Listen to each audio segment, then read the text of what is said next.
Hey guys, it's Rachel and today I'm back at it with a new video. This one may be a long one. I'm not sure how it's going to turn out, and as you can tell from the title, this could be a sensitive topic for a lot of people.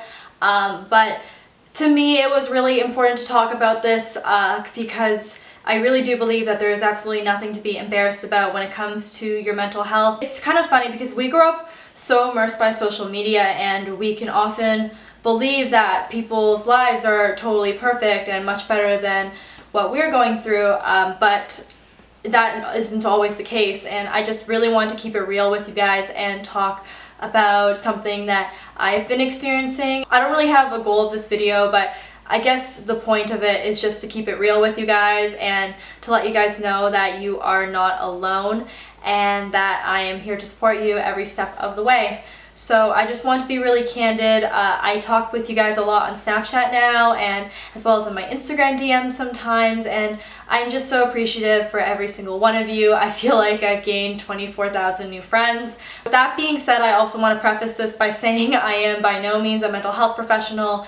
I really do believe that the first step to, I guess, taking control of your mental health and taking care of yourself is to seek a professional or your family doctor. In terms of what to do, everyone's case is so unique and different, so that is why you should definitely do that, and something definitely that I have done in terms of taking care of this. So with that being said, I'm just going to get right to the video. In this video I'm going to talk a little bit about what I've been going through, how I am, as well as a few things that have been making me feel a little bit better, and I really do think that some of these things that I'll be showing you are good for not just panic disorders, but just anxiety in general, or stress, or just trying to focus on self-compassion and just trying to relax a little bit more. This is obviously still a very touchy-feely subject for me because I've been an anxious person pretty much my whole life, but I've been especially anxious these past 2 months. In January I actually suffered from my first panic attack, and that was very, very difficult for me. And since then I've actually come to learn that I have a panic disorder, which means that I experience panic attacks and some severe anxiety. I'm not going to go into the actual terms of those, but basically if you have it, it's definitely not fun. We all experience anxiety from time to time, but basically what I experience is definitely kind of on a totally different level, and my body reacts as if there's a real danger or threat when there isn't, and that kind of sends me into this whole tailspin of worry, fear, panic, and some physical symptoms such as like heart palpitations, chest pains. My breathing gets a little bit tight, and just all these different things, but this can vary from person to person. And it was very, very hard for me at first, and I'm not gonna lie, it still is, but I am very positive about my healing. I am working on it every single day. So I am very, very lucky that I am Canadian and I live in Canada, and we have access to really great healthcare. And by that I mean I'm able to see my family doctor and talk to them about this, so that's definitely something that you should do. I'm going to keep mum on the whole doctor medical stuff because I'd rather keep that private, as well as I've only been really managing this for about 2 months now, so this is all very new and I don't really have like a whole medical game plan for this. One positive thing about anxiety is that it's very curable, and by that I mean that a lot of people have been able to beat anxiety and been able to clear it and take control of their mind back, versus like their thoughts controlling them.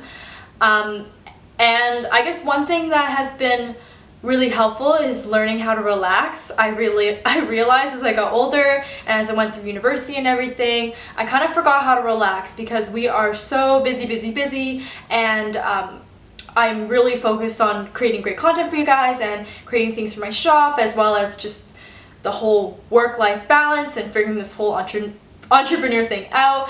And before that I was like in school and everything, so there's just been a lot of just trying to balance things and manage things and worrying about things going wrong, and then that just led to a whole other like wormhole of things. So in the midst of all that, I totally forgot how to relax. So these are a few things that have been really helping me. Again, not a mental health professional, but I've done a lot of research, and these are just the things that have been working for me in terms of relaxing, sleeping better, and just being able to clear everything that has been going on. Relaxation, self-compassion, and taking care of yourself is so important to your mental health, and it's definitely something that I've been trying to pay more attention to nowadays. So the first thing that I want to talk about is sleep. When I'm stressed or anxious, one way it manifests is that I don't sleep. So one thing that I've been actually doing is really trying to get my sleep routine down packed. So I've been keeping my room really tidy. That is very important because that's something that makes me feel more relaxed and at ease. And this is the other thing that I've been using, is this chamomile herbal tea. I've researched chamomile, and there's so many great benefits to it, and it's really proven to help you relax. It's one of nature's like gifts, I guess, in terms of relaxation. It actually makes your body feel more relaxed when you drink it. It's kind of like the anti-coffee almost in terms of that. Next thing that I want to share is my lavender stones. Now I have this in a little Tupperware, but it has these really bright blue stones that are covered in lavender essential oils. Lavender is also known to help you relax.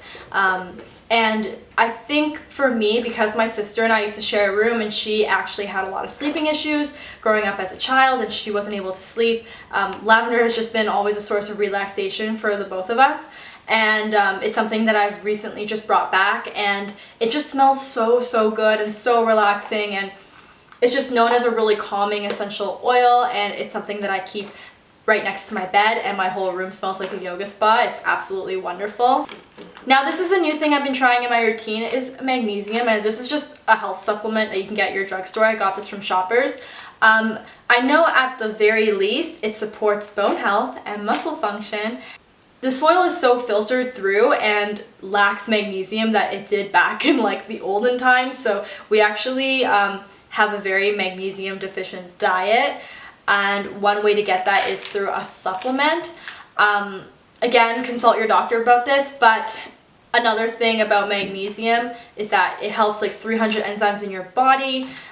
It also helps your muscles relax. Magnesium is actually what's in Epsom salt baths, and that actually helps relax your muscles. So this is kind of a similar thing. I have been taking this and haven't really noticed too much, but it just kind of puts my mind at ease knowing that I'm helping it and I'm getting what I need, even if it necessarily doesn't feel like it right now. So I just want to share also a few apps that I've been using, and one of them being Calm. I'm going to link everything in the down bar because you may not be able to see it here, but I'll have like a little logo up here somewhere. But Calm has been really good in terms of helping me with like guided meditations and stuff. So it has a set of guided meditations, and by the way, this is totally not sponsored. These are just some apps that have been working for me. And I wasn't a big believer in guided meditation or anything, but it has really been working in terms of getting me to neutral and helping me de-stress a lot. I meditate now in the morning as well as the night.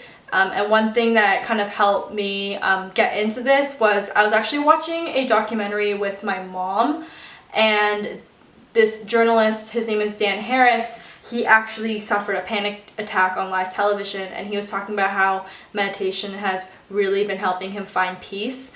And trust me, I'm the total believer in meditation now. It's really been working. It could be challenging to get into, but really try to give it a try if you're looking for a way to de-stress. It has been also like scientifically proven to help stress, anxiety, and panic, so that's also a really good sign. And the guided meditations have just been like my baby step-ish kind of way of getting into that, because I know it could be really hard to quiet your mind, especially if you suffer from anxiety. The other app I've been using is called Pacifica, and this is a really good app. So the way it works, it actually is designed around CBT, which is cognitive behavioral therapy, and that's the therapy that they suggest to you. Normally, if you experience like panic attacks, anxiety, depression, and it's just a way to retrain your brain and put a new perception on your thoughts. don't let it and not let it totally consume you. This is something that I have tried within the last couple weeks, and it also has been really helping. Again, this could be a really good option for people who can't necessarily afford a therapist or anything to do the CBT with them. It also is a really good way to track your mood. I have been finding it super helpful for that. It also has like mindfulness and meditations as well, so I really recommend that. It's really been helping me. I can talk about it for hours of how much I love it and how much it's been really helping me kind of like see how my mood is and seeing like what I've been doing and motivating me to like just keep getting better. And then the last thing I want to suggest is a podcast I've been listening to, and it is the Anxiety Coaches podcast by Gina.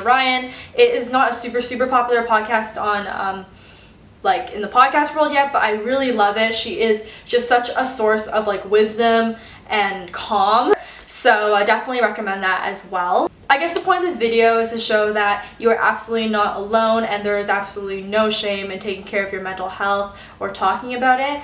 And I really hope that some of these things and tips may help some of you. I know this was a different video, but there will be, I guess, regular videos commencing quite soon. But thank you so much for watching, and I will talk to you guys later. Bye guys!